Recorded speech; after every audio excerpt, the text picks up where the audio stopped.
sabem que a noite lésbica ela era basicamente num quadrilátero do Bexiga, na Rua Martiniano Prado, ali, que tinha o Ferros Bar, que era o mais antigo deles, porque tinha a televisão Excelsior, onde é o teatro ali na Nestor Pestana, como é teatro Cultura Artística.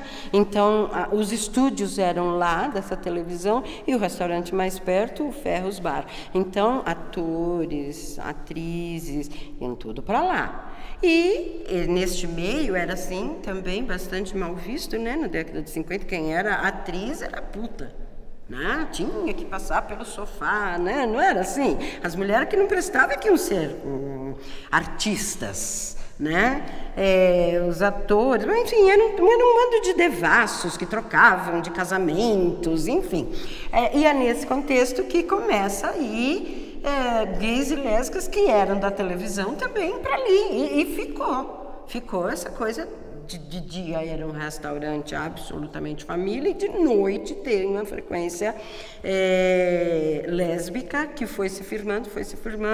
Quando nós chegamos já era lotado, né? Quando nós entramos era bem lotado, na mesma calçada, um pouquinho mais para frente, esquina com a Santo Antônio, tinha o Cachação também.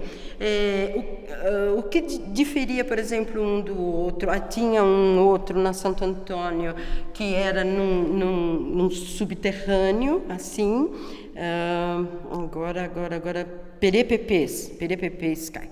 O que acontecia? Estes dois eram frequentadoras de periferia. Eram majoritariamente mulheres lésbicas negras e de periferia. O PDPPs eram de mulheres de periferia, e eu conheço, eu tenho amigas que iam no PDPPs e tal. O Ferros, como era um restaurante, bar, restaurante, pizzaria e tudo, tinha que pagar se você comesse e tal. E os garçons, cara, você ia lá só para beber, mas vai comer alguma coisa, enfim, não é? Precisava de ter um pouco. Mas não era isso também, tinha tudo quanto era classe social. Mas aqueles dois eram muito encantadores, porque era um divisor mesmo, era bem legal. Ali, um pouco mais para cima, você tinha um lugarzinho ali que chamava Planetas, enfim, a gente comia ali e depois descia para beber, né? Era tudo muito próximo. E boates, não? Tinha a mistura fina, inclusive o local onde era a mistura fina, na Major Sertório, serviu de sede durante bastante tempo, tanto para o LF quanto para o Somos fazer reunião, nos sábados à tarde, porque foi crescendo o grupo, logo antes do Racha, né, em 1980 tem um Racha, no Grupo Somos, por conta do 1º de maio, né, parte optou por ir à passeata do 1º de maio em São Bernardo do Campo, que não era claro que era contra a ditadura, baixa a ditadura, era pelos direitos de greve, era alguma coisa assim, para os operários que estavam fazendo greves de 70 mil metalúrgicos, enfim, e outros que queriam um piquenique, né? Então houve já um racha ali político, aí foi quando nós saímos, as mulheres saíram e tal. Então, essa mistura fina, quando o Somos estava muito grandão, cedia o espaço para que a gente fizesse reunião lá. Olha que legal, de sábado, né? E quando a gente tinha que arrecadar dinheiro para alguma ação política, não tinha financiamento, imagina, coitados homossexuais, não tinha financiamento para nada, era uma ditadura, gente. A gente fazia as festas também, fazia parceria com a dona da boate. O bar é nosso, 50%, o ingresso é nosso, a gente sai vendendo ingresso e tal. Então, eram arranjos que se fazia com a noite paulistana, né? E a Mustache. O que tinha, assim, o Ferros, para mim não tem nada mais extraordinário do que o Ferros, porque era de lésbicas. Era de lésbicas. Ponto. Né? Lá nós desenvolvemos muitas ações, a gente vendia nosso boletim lá dentro. Nossa, era assim, tivemos um entrosamento. Uma vez o Ferros foi proibido, o dono do Ferros era uns portugueses muito legais e tal. Bom, o dinheiro todo que entrava lá à noite era das lésbicas, no final de semana, aquilo ficava abarrotado. Um dia ele cismou que a gente não tinha mais que vender nosso boletim lá dentro, e aí houve o que é chamado aqui em São Paulo, considerada o pequeno Stonewall, né, paulistano. Houve uma invasão do Ferros e tal. E as lésbicas frequentadoras, que não eram necessariamente ativistas, não eram as frequentadoras, sempre apoiavam, ficaram sempre do lado da gente nessas tretas, quando tinha treta com o movimento organizado. Isso é bastante bacana de frisar. E aí abriu a Mustache. Aquilo era demais. Aquilo era demais.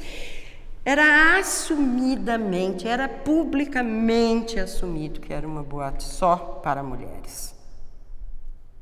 Porque abria um lugar e a gente sabe, os gays, por melhor poder aquisitivo, por serem homens, por receberem melhor salário do que as mulheres e tal, enfim, e não sei, atribuo a isso, né? A gente atribui a isso, mas esses lugares acabavam sendo tomados, né, pelos gays. Ali não tinha a menor chance, a menor hipótese. E eram mulheres meninas muito bonitas, muito bonitas. Evidentemente que por trás de tudo isso, depois a gente descobre a história verdadeira do Ferros, que não era a história de todas as mulheres, não eram as nossas, e não era de muitas delas. Mas muitas mulheres do Ferro, sobretudo as mais, né, eram mantidas pelas suas mulheres que viviam como profissionais do sexo. Né? E no Ferros eram os patrões do pó. Então, aquelas meninas lindas, maravilhosas, também eram lésbicas, todas, tanto do Ferros quanto eram lésbicas, tinham suas parceiras, mas eram profissionais do sexo, mas ali mais por causa de manter a própria droga, manter a casa, uma delas duas, e aqui para manter a casa da Franchona, chamava Franchona e Lady, era um estereótipo da Franchona e da Lady, e que a gente não se enquadrava, porque a gente era mais modelito, mais riponga, assim, não era muito Franchona nem Lady, entre nós que éramos organizadas e feministas, então a gente não se vestia daquele jeito, mas entende-se perfeitamente, porque aquelas mulheres tinham que ficar num ponto de ônibus de madrugada com a sua companheira Lady, tá? E estupro sempre existiu, né? Então, se elas não fossem mesmo uma máquina ali, olha, eu confundia. Mulher acompanhada de um cara. A violência não era tão descarada quanto é hoje também, né?